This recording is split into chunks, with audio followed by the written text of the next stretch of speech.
Like, that sounds awful. I know probably about 10 other games that has a better NASCAR sound than that. I do not like it. Is it a step up from NASCAR Heat 2? Yes. But no change in the cockpit. No horsepower feeling. I know it's Daytona, but it sounds identical even if you're running at Dover, Atlanta, Texas. Same sound. Alright, so we're going to run some sound here and Forza Motorsports 7.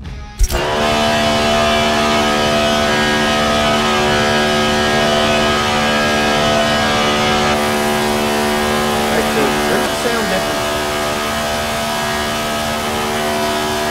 Sounds quick, boys.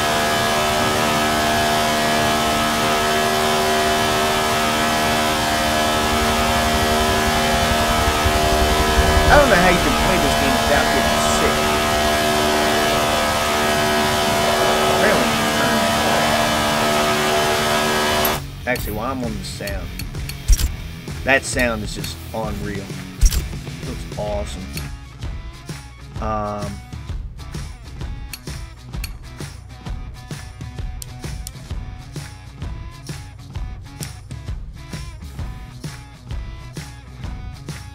I wonder if that's it.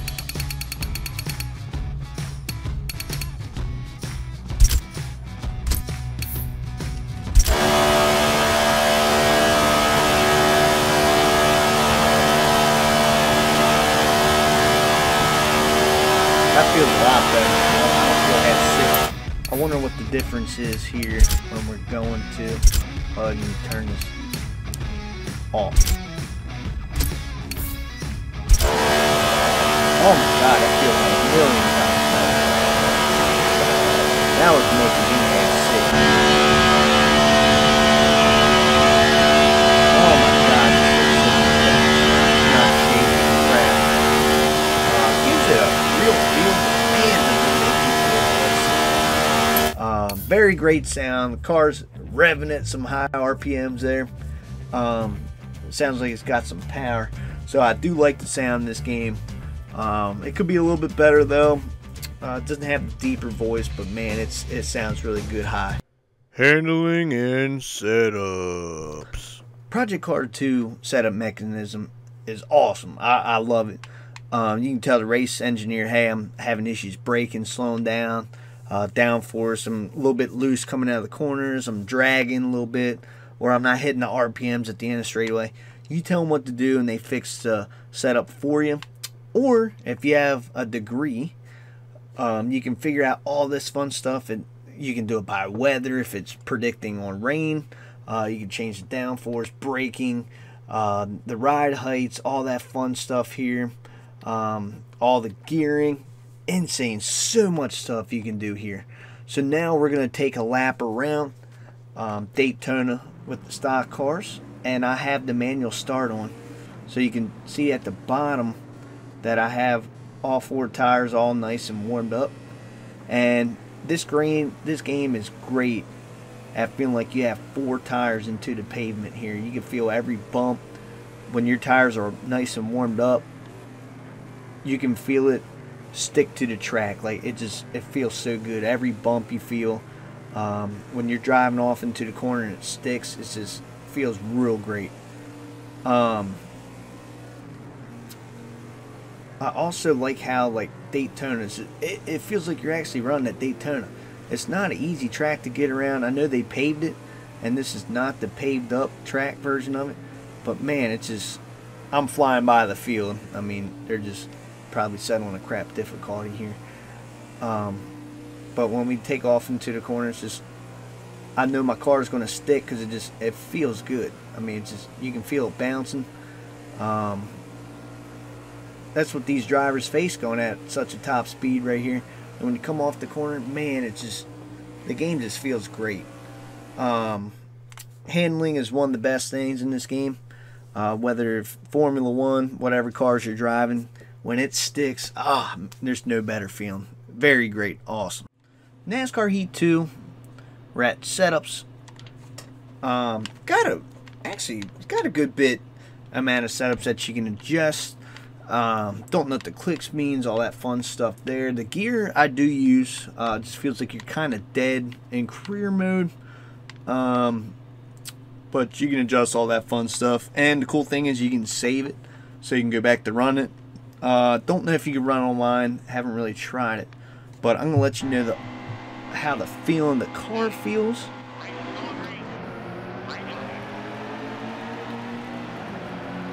So shifting, the car feels good, not really overly twitchy, feels like you can move.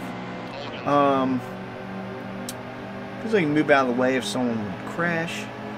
The cool thing about NASCAR Heat 2, NASCAR Heat 1, if you bounced off of a car, you would automatically be spinning out. So in this game, it feels a lot better. You can actually side draft. Oh my God, there's a pile up. I don't know if you get penalized for passing below the yellow. But you get this glitch though, and it's annoying. You get this big frames per second glitch on Xbox One.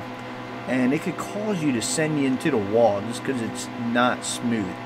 But the car over and feel wise feels like you're kind of floating. It really doesn't feel any kind of simulation. I know the track feels like paved, brand new. No bumps whatsoever. I'm pretty sure it does not feel like that in real life. Like, it feels like I'm floating right now. But see how I'm bumping up against cars and I'm not going straight into the fence. That is a cool thing. But it definitely feels a lot less arcadey like NASCAR Heat 1. It's a huge step, but is it a simulator? Hell no. Forza Motorsports 7 handling. It's very smooth. Not very bumpy at all. It feels a lot better that I turned the motion sickness crap off. That's what I'm going to call it, because this game will make you throw up. But the controller vibration is really obnoxious, I think. It makes it feel like you're hauling. We're going to get into the custom setups, but I can't really look at it this time because I don't own any vehicles. But I can imagine that you can change a little bit of tunings. There's going to be online races where it doesn't allow you to do so, where you have to run it stock. So that's pretty neat as well. But the handling, Daytona is very smooth compared to kind of when it bounces a little bit. That's the only downfall, and not a bad handling. Very smooth. Feel like you can draft with your friends. You can spin the camera around and kind of look, see where all the cars are at and all that fun stuff.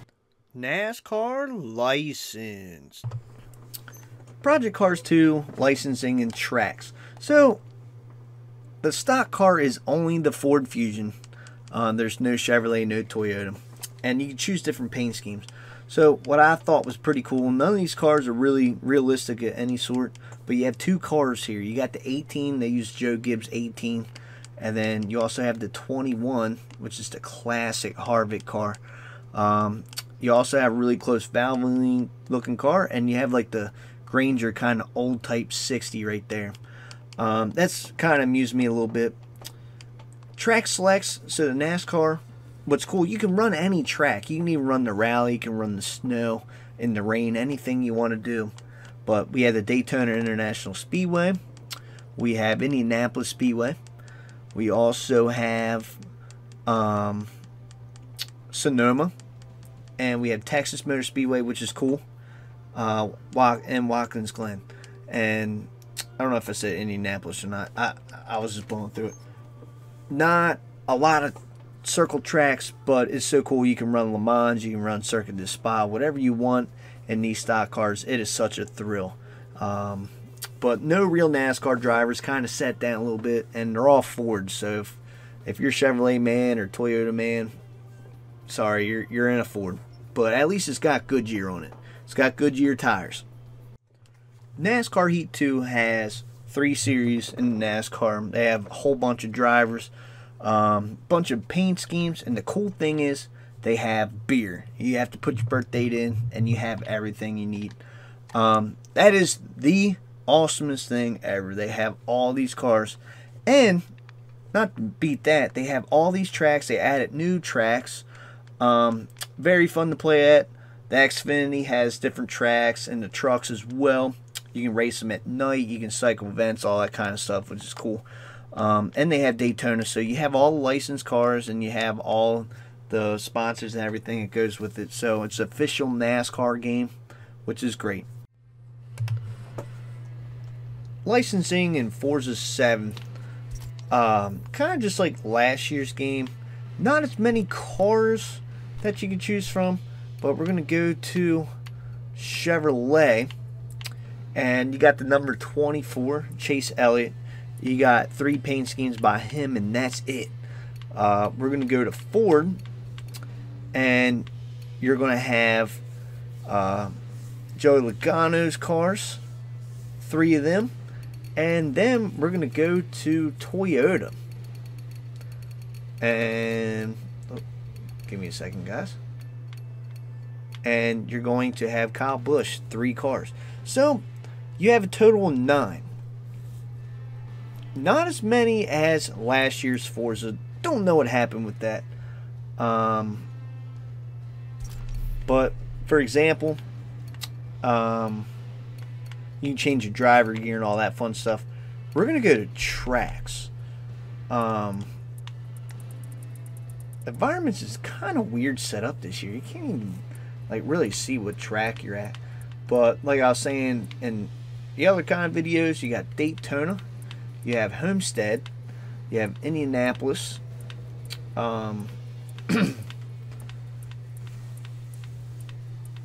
Sonoma, and Watkins Glen. So not a lot of tracks. They could add a couple more circled tracks, but it would have been cool to see Texas on this. That would really compete with Project Cars 2, or even throw like a short track like Bristol. Oh my god, man, just I couldn't imagine just adding one more track just to blow our minds for circle track racing. Menu and replay value. Project Car 2's menu is insane. You can change the race settings to whatever you want. You can set different stages, different times, how fast the weather rolls through and all that fun stuff. Weather slots, the time you want to start, how many laps. You can also do time, which is cool. Formation laps. You can do cool down laps. You can set practice, qualifying. You only do 31 cars at some tracks. You only do 15, 20, depending on the track. Opponent aggression, they wreck a lot. Player grid, always do random. Also, I can just do qualifying. And then you can set rules. And what's also cool, you can go here to options and you can change the HUD. You can change a whole bunch of cockpit things, controls to anything you want. I have a video with the Xbox controller, what I set it at, but the game is so customizable. It's so user friendly. You can do whatever you want. And the developers are very easy to get back to you if you have questions, and it makes life a lot easier. Project Cars 2, and it's cool once you get used to it. Very simple, and you can basically change anything you want. It's kind of like a computer game. So the menu is the only thing that's lacking. I don't feel like it's that in-depth. Career mode, you don't really have to do too much creation. I wish they would go more into creation kind of feel, but you could do a My Driver, multiplayer, which is kind of like, what's the point of even ranking up? You don't get crap for it. Split screen is something new, which is awesome. Replayability, career is fun. Don't get me wrong, it's awesome. They could have added to the next step, kind of like the Daytona, you're sitting in your office kind of deal, looking at contracts, looking at standings and stuff that way. But it is cool, you got rivals, so it actually gives you incentive of playing this game, and your actions on the track can end up in the wall the next race and fun stuff like that. So it gives you really good for your run. Is it as replayable as NASCAR Thunder 2004? Heck no, you don't have like the R&D and fun stuff like that. So with the menu, not too bad. Can't really change your controller layout as well. That'd be something I wish they could do. I don't like shifting with the bumpers, but things to look forward to in NASCAR Heat 3. So the replayability in the menus, you got a career mode you start straight out with. You get to create your guy. Looks like you're going to unlock a whole ton of cars. just like all the other Forzas. Really fun career mode to play. But the menu is odd. Like, this is... I get the point of being able to see your car and your driver, but man, it's so small. It's kind of really difficult. Also, they have that nasty... I keep calling it motion sickness. Like, it just makes you want to throw up. Camera motion effects. It kind of threw away a little bit of the graphics when you turn that off. Really wish it didn't make you feel half sick, because the game looks really good in that view. But replayability, obviously there's 700 plus cars. The tracks, you're going to get tired of the tracks because there's not as many tracks. Definitely would like to see a lot more tracks. Kind of like a Project Cars 2 rating. This game would be the game I'd always play, go to for racing. But with that being said, the short amount of tracks, that gives you options for Project Cars 2 and NASCAR Heat. Come to conclusion, this was a very fun video. Got to play 3 of the most awesome games. Really, there's not a reason to get one over the other. Everyone kept saying Project Cars 2, you cannot play with the controller. I found out a way. You can watch my other videos on my channel, how to configure your controller. NASCAR Heat 2, not a simulator at all, just a sit back and relaxer kind of deal. And you got Forza 7 with the blur and the shaking and stuff. That's the only negative part I'm having with right now. It just makes you half sick on your stomach. But if you want a down-to-earth simulation game and you don't mind the kind of flickering bugs right now, Project Cars 2 is also worth the money. To be honest with you, Forza 7 is going to last a long time with all the cars, trying to unlock them all, but the tracks is going to get a little boring, and especially when they just flip them backwards or they take a couple turns out, stuff like that. So maybe if all 3 of them could come together and make one big giant NASCAR game, that'll be when I'm in heaven. Alright, thank you all for watching. Make sure you let me know what you guys think, if it helped you make any decisions. What game did you buy? This is all Xbox One. All you PS4, obviously, you have Gran Turismo to choose from. I have a PS4, but I'm not looking to purchase that game unless you guys can convince me otherwise. I'll be watching. Thank you all for watching. Chef Boy.